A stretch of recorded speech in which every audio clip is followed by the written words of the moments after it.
your first time seeing the movie? It was my first time seeing it. And what was your reaction? A lot of outrage, actually.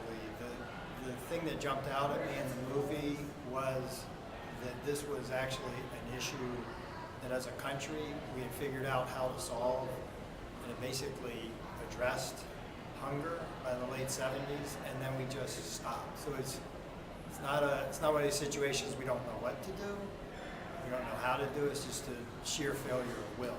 My initial reaction actually was anger. I felt also compassion.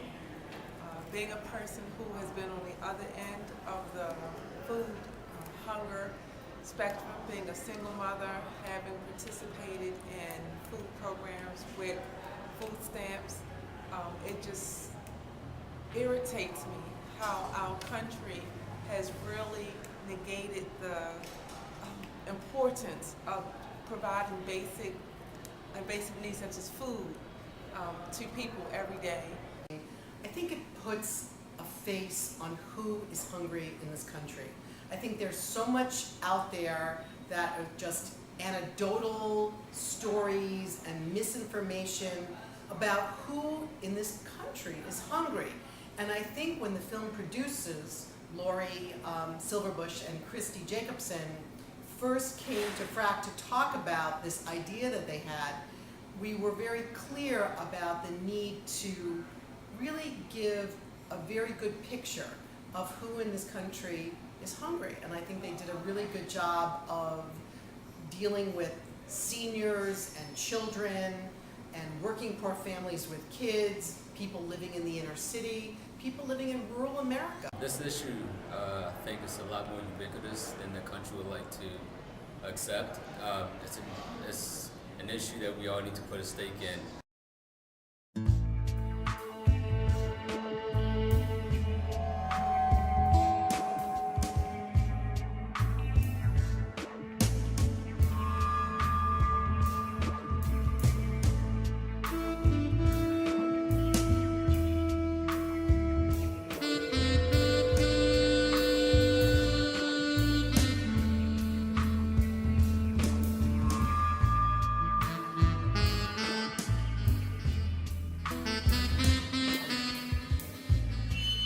It's the part of the movie where Barbie gets on her feet, she's got a job, she's in a nicer apartment in Philadelphia, and you're rooting for her and her kids and you want her to succeed, and even the music is upbeat and you're feeling good, and then the next frame she's talking about that now that she's gotten some income, she's no longer eligible for food stamps.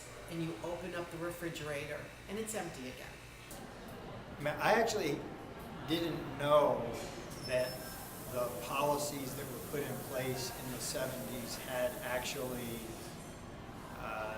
basically made this a non-issue, where it had made hunger a very, very small issue, and then we just let it go. So to see those clips of the various presidents talking about how important it is for us to take care of each other, while the millions of people in hunger were going up and up and up, all the way up to $50 million, 50 million people, I thought that was, it was pretty powerful. I was sitting there thinking, what can I do? What am I going to do about this? And I realized I'm reaching for my phone without even realizing it, texting everyone I know saying, a place at the table, a place at the table. You just have to watch it. And I'm really excited to see what people are going to come up with. Personally, I just want to spread the word. I want to get people to see this. I want people in the nursing school to get interested, to collaborate, and see what people can come up with. I'm very active in the food hunger fight. I'm a nutrition educator. I already go out and get food and provide for people. If anything, it would just make me want to share the message more.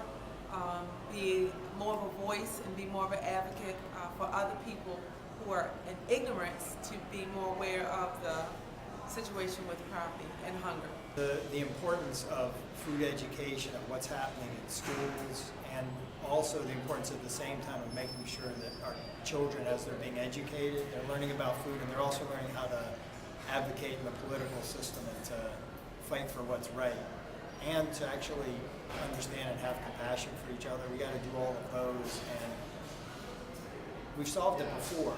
There's absolutely no reason we can't solve it.